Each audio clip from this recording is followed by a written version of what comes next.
Oh yeah, this video. So more than a year ago I made a video about my personal disappointment with The Godfather 3, and that video was by far the most popular video on my channel.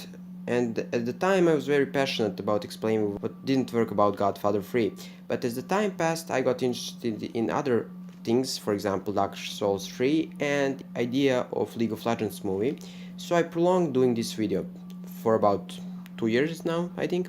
And because I don't like unfinished business, let's do this video now. Godfather 3 Analysis Part 2. And yeah, thanks for 3000 views on last video, like of Godfather. I think like I didn't expect this many views. So let's get started. Last time I ended on a note of characters, like I talked about Michael's character of Michael Corleone and Vincent Mancini. And although I had problems with their characters, I didn't have a problem with a performance that Al Pacino and Andy Garcia have given. But let's talk now about a character that I really think is the like Jar Jar Binks of Godfather franchise, and that is Michael's daughter, Mary Corleone, played by Sofia Coppola. I'm sorry, I will probably butcher this director's name a couple of times. I'm really sorry. I really won't get into talking like she's Capo's daughter and that kind of stuff. I will talk about her performance, and honestly I don't have much to say what haven't been said already. Her acting is bad, I would say it's wooden, like there is no other way to say it. I didn't watch her in other stuff, so I can't tell you if this is the maximum of her acting skills. I also heard like she directs, and I really didn't watch any of her movies. But in this movie I cringe on every two or three sentences. Look at this scene, for example. I really love him. He's your first cousin, Then I love him first. Mary.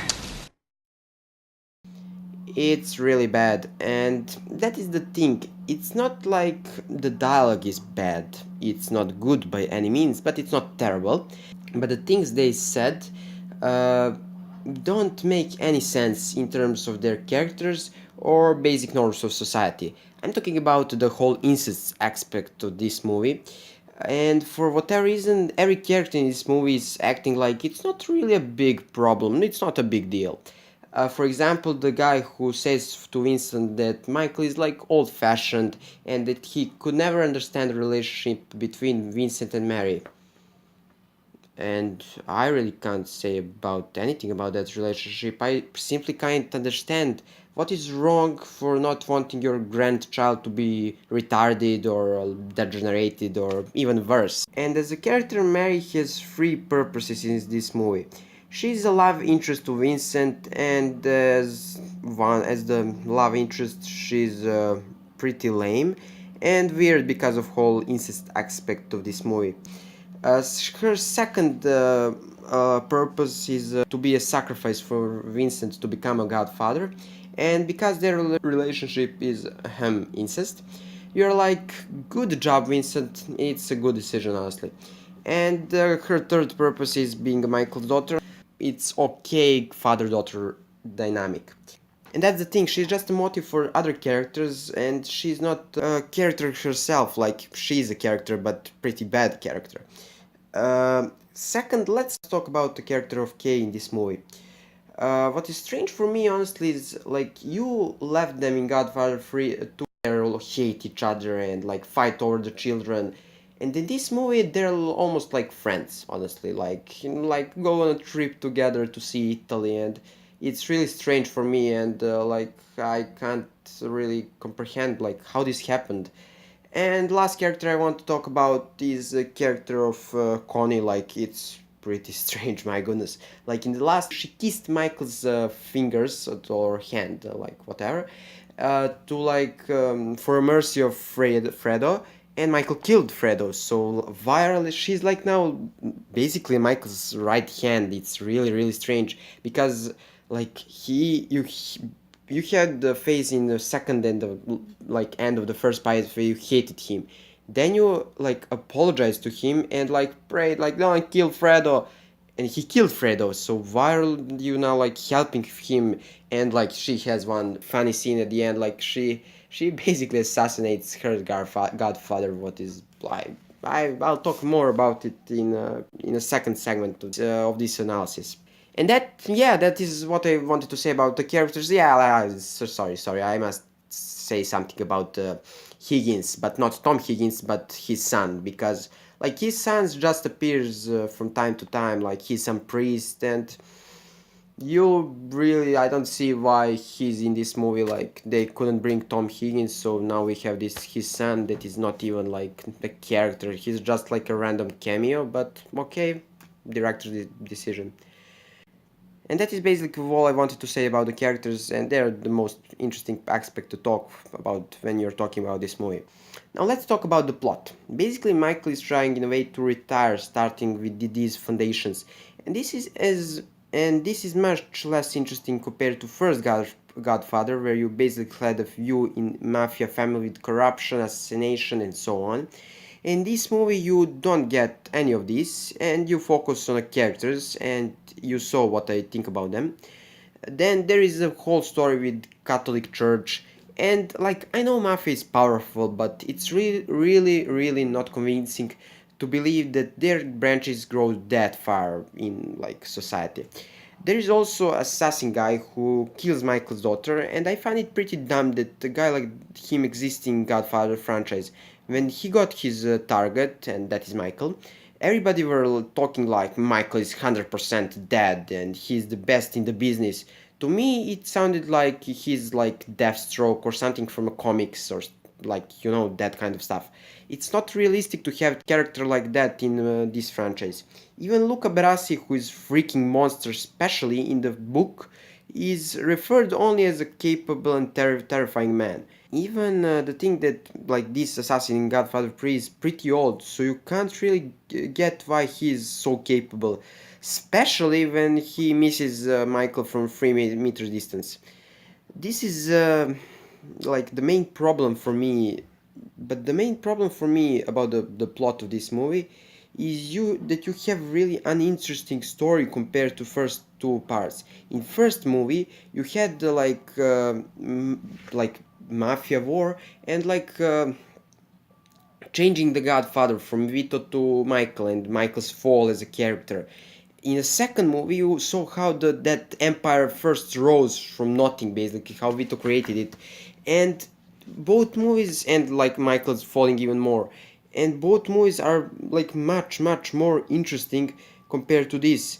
Like in this movie, you have foundations, like character focus that is not interesting at all, and some pretty lame assassinations. And it's also very unrealistic movie for a movie about mafia.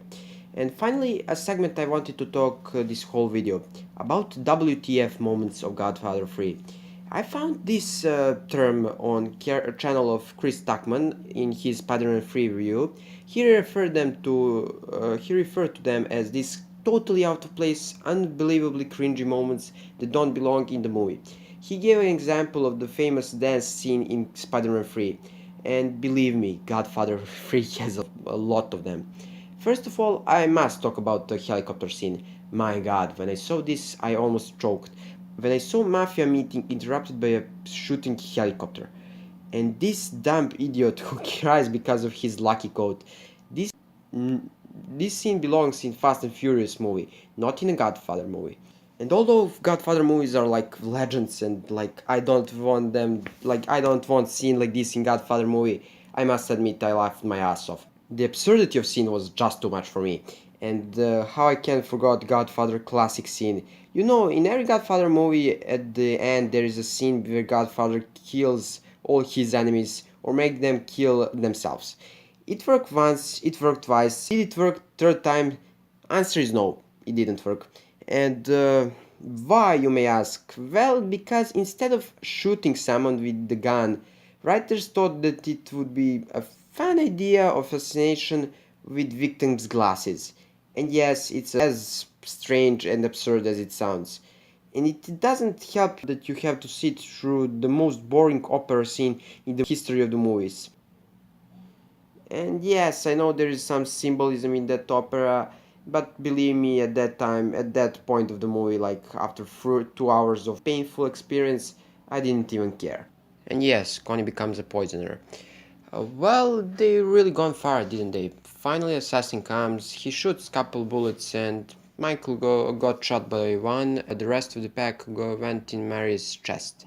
And I love how Michael looks at her with like, oh my god, the face, they shot you, and she looks at him almost confused, and then she sees a hole in her chest, and she is like, aha, now is the time that I need to fall down. And then Michael cries and opens his mouth, and mouth stay open for about 30 seconds. When Scream finally comes, it's pretty good, nothing compared to this though. Look how they massacred my boy. So we finally come at the end of my, like, I would say, analysis of these movies. And let's now answer a question from the last video. Was it a bad movie? Absolutely. I really didn't like it. And the thing is that as a movie, it's like bad and pretty boring, but as a sequel, it's like a catastrophe, honestly. Like as a sequel of Godfather, it really went like really low. Like all the seriousness and all the enjoyment I had, I can't say really ruined when you watch this movie. Like you forget about this movie as fast as you can when you stop watching it, but like it's his disgrace, honestly, of what have come before it. I think this is without doubt one of my greatest cinematic disappointments of all the time. And there is only one sequel that I despise more than this, and it's like a special story, and it deserves a video. One day I'll talk about it. But at the end, I will say there are some good things in this movie. Garcia and Pacino are pretty good, I must say. Like their acting, I think cinematography is not bad, and their acting, like cinematography and directing are not bad. Like technical stuff is still good. And third thing I liked is the ending. Godfather's always had great endings, and this movie is no exception.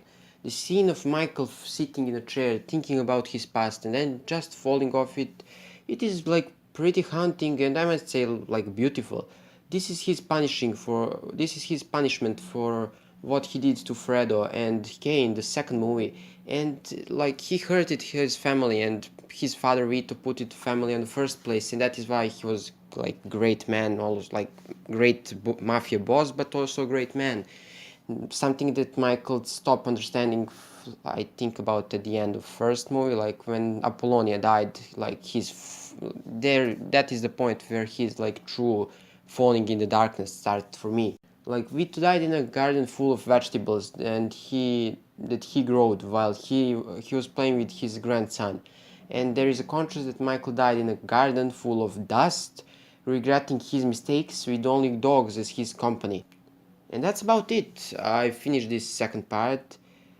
I don't know, will I continue to upload content till the, like, I'm really not sure will I continue to upload content, but I hope I could. I'm not sure, like it it needs a lot of time for me to do this kind of videos.